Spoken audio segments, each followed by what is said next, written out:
Consistent রিভিশনে থাকতে হবে, মোরাজা করতে হবে এই কোরআনকে হেফজ করে ফেলা এটা সহজ, কিন্তু এটাকে টিকিয়ে রাখা বড্ড কঠিন। যারা তোমরা হেফজ কমপ্লিট করেছো, হাফাজাতুল কোরআন, তোমাদেরকে উদ্দেশ্য করে আল্লাহ রাসূল সাল্লাল্লাহু আলাইহি ওয়া আলিহি ওয়াসাল্লাম বলেন যে তাআহাদুল কোরআন, তোমরা ডেইলি বেসিসে কোরআনকে কি করো, রিভাইজ করো, রিভিশন দাও, মোরাজা করো, এটাকে সম্মান করো। কেননা পোষ মানানো হয়নি এরকম কোন বন্য উট যদি এটা রশি ছেড়ে দেওয়া হয়, এটা যেমনি ছুটে পালায়, দৌড়ে পালায়, এটারে ফিরে আনা যেমনি কঠিন, কোরআন হেফজ করার পরে, মুখস্থ করার পরে কেউ যদি ভুলে যায়, ওইটারে আবার রিভাইভ করা তার চেয়েও বেশি কঠিন। এবং আল্লাহ রাসূল সাল্লাল্লাহু আলাইহি ওয়া আলিহি ওয়াসাল্লাম তিনিও যাতে ভুলে না যান বারবার কোরআন পড়তেন, বারবার রিভাইজ করতেন। রাসূল সাল্লাল্লাহু আলাইহি ওয়াসাল্লামের কষ্ট হয়ে যেত, ফলে আল্লাহ তাআলা বলেছেন, নবী আপনি তাড়াহুড়ো করে, এত কষ্ট এত প্রেসার আপনার উপর নেওয়ার দরকার নেই, আমি আপনাকে পড়িয়ে দেব। জিবরিল যখন পড়ে শুধু ফলো করেন, সেটা একবার পড়ে নিন, মুখস্থ আমি আল্লাহ করে দেব। এরপরে আল্লাহ রাসূল সাল্লাল্লাহু আলাইহি ওয়া আলিহি ওয়াসাল্লাম রেগুলার বেসিসে কোরআন পড়তেন, সাহাবাদেরকে কোরআন শোনাতেন, আবার সাহাবাদের কাছ থেকে কোরআন শুনতেন। এবং সারা বছর কোরআনের যতটুকু নাজিল হতো,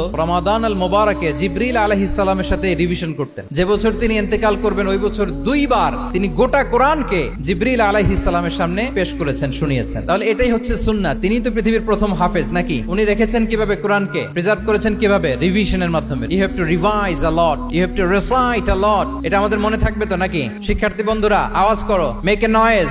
মনে থাকবে ইনশাআল্লাহ বিইذنিল্লাহ।